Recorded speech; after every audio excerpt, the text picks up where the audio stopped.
Fala galera, tudo bem?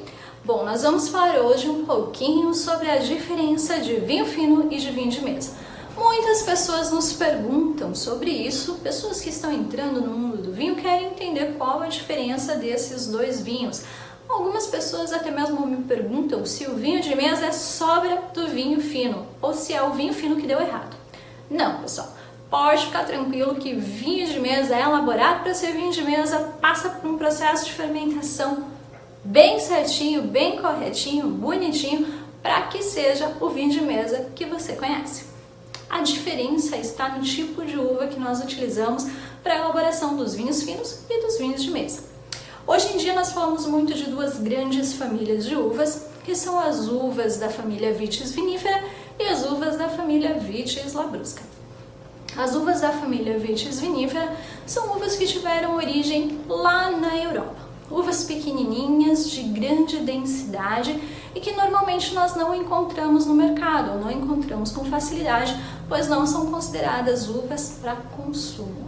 Já as outras uvas, que são da família Vitis labrusca, elas são uvas maiores, uvas de menor densidade e que têm um aroma muito característico de uva, enquanto as outras da Europa, elas não têm aquele aroma característico de uva e quando se elabora os vinhos com elas, normalmente esses vinhos têm cheiro, aromas de outras frutas, não necessariamente da uva.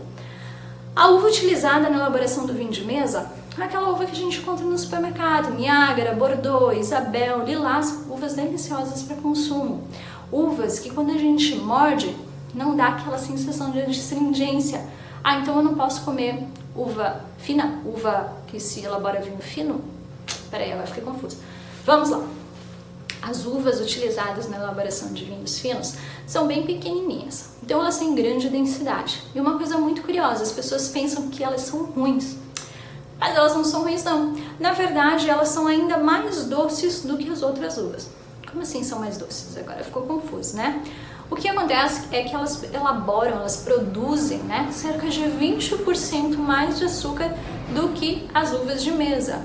Porém, por que as pessoas não comem? Como elas são uvas pequenininhas, normalmente casca mais grossa, elas têm o tanino. Não sabe o que é tanino? Tanino é aquela sensação de adstringência que dá na nossa boca quando a gente come uma fruta verde. Já mordeu um caqui verde? É ruim, né? Então, isso é o tanino. Ele é um mecanismo de defesa que está presente nas frutas para proteger essas frutas durante o processo de maturação. Proteger contra o quê? Contra insetos e também contra a oxidação. Por isso ele é um antioxidante, Então, essas uvas de menor densidade têm a casca normalmente mais grossinha, tem mais tanino na casca, mais tanino na semente. E quando a gente morde essa uvinha, aquela sensação de adstringência aparece. Mas algumas têm um pouquinho menos. Então são sim uvas muito gostosinhas, mas que normalmente a gente não vai comer. A gente morde a uva, morde casca, morde semente, morde tudo junto. Então normalmente as pessoas não vão querer comer. Mas dá para comer sim. Não são uvas amargas, azedas, necessariamente, se elas estiverem no ponto correto de maturação. Mas as uvas de mesa são uvas com menor quantidade de taninos, que apresentam mais líquido, Então elas acabam sendo mais gostosas para o consumo in natura, para o consumo do dia a dia. Voltando para o vinho, Então, normalmente os vinhos elaborados com as uvas finas, que são as uvas de origem europeia, são vinhos com teor alcoólico mais elevado, com mais corpo, com mais extrato sólido. O que é extrato sólido? Não se preocupe que a gente vai falar um pouquinho mais à frente, mas são vinhos mais estruturados e que não nos remetem ao aroma de uva. Já os vinhos elaborados com as uvas de consumo, que são as uvas de mesa ou de origem americana, eles são vinhos que quando a gente cheira, a gente já sente o cheiro de uva, o cheiro de suco de uva. Isso se deve a alguns componentes encontrados nessa família de uva que não são necessariamente encontrados na outra família ou que se encontrados na outra família de uvas em quantidade que não tem significância alguma, que não são perceptíveis, são compostos aromáticos, como por exemplo o mais famoso deles que é o antranilato de metila.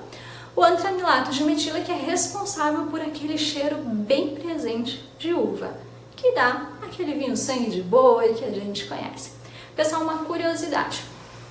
A gente tem esse vinho de mesa aqui no Brasil, mas que não é comercializado normalmente na Europa. São vinhos que não podem ser elaborados para venda lá.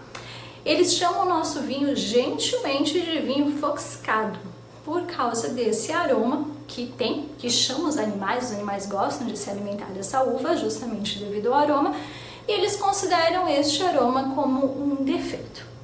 Claro que não é, pra gente é um vinho delicioso, nós vendemos muito vinho de mesa no Brasil, as pessoas adoram, é tradição em alguns lugares do Brasil, e é um vinho corretamente feito, muito bem feito por sinal, e que agrada muitas pessoas.